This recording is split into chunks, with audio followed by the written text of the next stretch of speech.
Buenas noches, mi nombre es Marta Beatriz López Astudillo. A continuación les hablaré acerca de la tarea 1.3.2 de la materia temas selectos avanzados. En el comercio internacional hay dos tipos de países, los países desarrollados y los países en desarrollo. Dentro de los países desarrollados encontramos a Estados Unidos, a Canadá, a Japón, Nueva Zelanda, Australia, entre otros países. Y en los países subdesarrollados encontramos a los países de Latinoamérica, países de Asia, países del Medio Oriente y países africanos. ¿Cuáles son las características que tienen principalmente los países en desarrollo dentro del comercio internacional?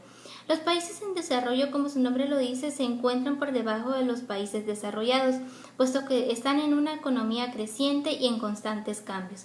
Dependen completamente de los países desarrollados y sus importaciones, ya que la mayoría de los productos son provenientes de países avanzados o desarrollados.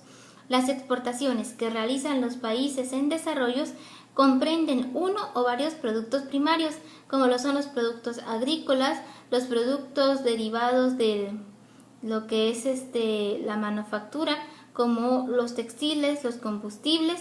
Algunos de los países que exportan productos manufacturados son principalmente Indonesia, México, Corea del Sur, India, entre otros. Una de las ventajas que ha traído principalmente en la negociación con los países desarrollados y los países subdesarrollados es el avance en cuanto a su economía, hay mayores generaciones de empleo y sobre todo encontramos que incrementa el nivel de educación. Si bien algunos aspectos son positivos, también han traído tensiones y problemas en el comercio internacional. ¿Cuáles son estas tensiones? Las tensiones son que hay grandes barreras comerciales que impiden las exportaciones e importaciones se hagan, puesto que el aumento de precios y las barreras arancelarias han crecido conforme a los años. También el crecimiento es inestable y la economía no se mantiene estable.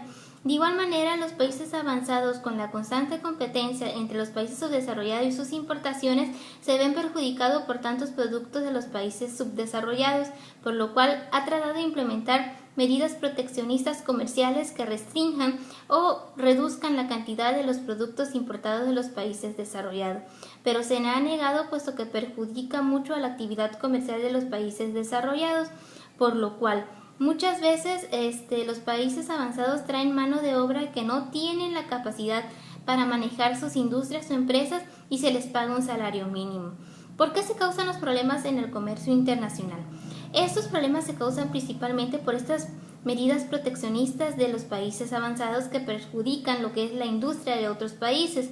Al verse reducido las cantidades de importaciones, los países en desarrollo buscan principalmente que haya una mejor oportunidad de ingresar a los mercados de los países de desarrollo, por medio de medidas como lo son nuevas innovaciones, pero las cuales no avanzan por falta de tecnología o porque no cuentan con los recursos. ¿Qué son los mercados inestables en exportaciones? Recordemos que los productos que se hacen en los países subdesarrollados dependen mucho de la actividad primaria o productos primarios como la agricultura, ganadería, productos manufacturados como textiles y combustibles.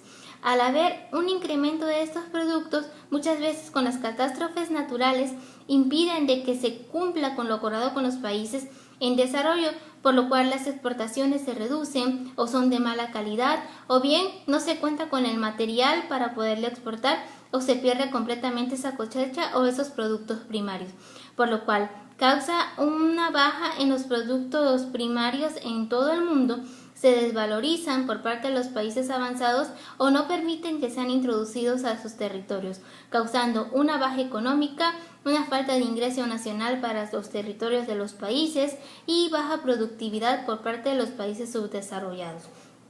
A continuación, les hablaré acerca de los organismos que ayudan a nivel internacional a los países desarrollados y subdesarrollados para que estos puedan crecer, avanzar y fomentarse económicamente y ayudar a su población a tener una mejor vida.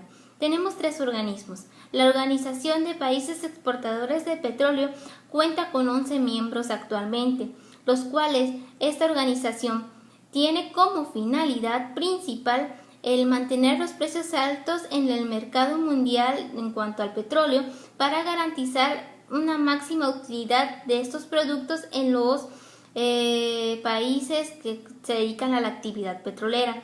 Recordemos que antes de lo que es la OPEP, cada país vendía individualmente lo que es su petróleo, sus derivados, y lo cual causaba problemas y hasta a veces guerras, por lo cual se decidió crear esta organización. Recordemos que a pesar de las restricciones arancelarias y las restricciones que han tenido los productos derivados del petróleo o bien los combustibles, se ha podido mantener cierta estabilidad en cuanto a las relaciones internacionales. Entonces, ¿qué pasa con nuestro país? México sabemos que depende mucho de la actividad petrolera. Inicialmente y prácticamente México se adecuaba a lo que decía la OPEP. ¿Por qué? Porque se mantenía al margen, mantenía estrechas sus relaciones. Pero ¿qué pasa con muchos de los países, incluyendo nuestro país? Que muchas veces la moneda se ve devaluada o bien frente a otras monedas extranjeras no hay una posibilidad de poder competir, puesto que no hay las mismas tecnologías, no se puede producir al mismo nivel o muchas veces hay que enviarlos a otros países nuestros productos para que vengan transformados y se puedan exportar, lo que causa una gran desventaja. Entonces, ¿cuáles son las consecuencias? Una baja economía, la falta de empleos, la contratación extranjera y sobre todo una baja nacional y perjudican a los habitantes de nuestro país. México necesita innovar, pero sobre todo invertir en tecnología que haga posible estas nuevas tendencias para poder hacer mejor sus derivados y poderlos exportar sin necesidad de terceros o bien seamos independientes en esos aspectos. A continuación les hablaré del Banco Mundial. El Banco Mundial en países en desarrollo tiene la finalidad de erradicar la pobreza en el mundo, así como mantener una economía estable. Se integra de 185 países, los cuales ayudan principalmente y se recaudan los fondos de países en desarrollo ricos.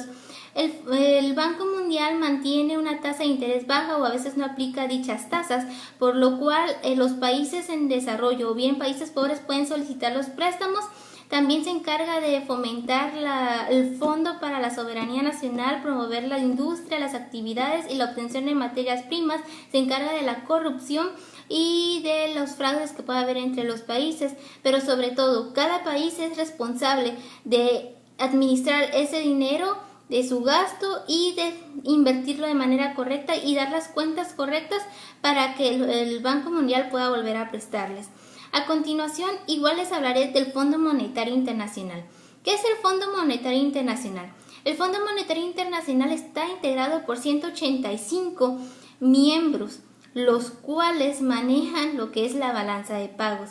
¿Qué pasa? Hay países muy ricos, los cuales tienen un excedente. Estos excedentes de la balanza de pagos son transferidos a los países en desarrollo, pero principalmente en préstamos. Estos excedentes son transferidos a lo que es el Fondo Monetario Internacional. Cuando un país tiene un déficit insuficiente de lo que es su moneda, solicita préstamos. ¿De qué se encarga el Fondo Monetario Internacional? El Fondo Monetario Internacional estudia principalmente lo que es el nivel de economía, el nivel de actividad comercial y la capacidad que tiene para poder devolverlo. Esto se da mediante líneas de crédito, préstamos o cuotas en los países que lo necesitan.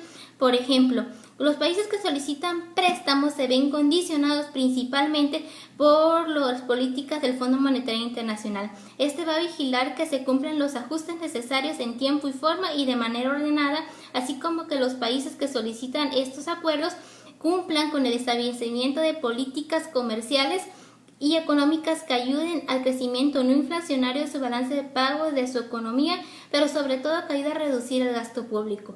En conclusión, puedo decir que todos estos organismos han ayudado a nivel mundial, pero queda un amplio camino para reducir lo que son las barreras arancelarias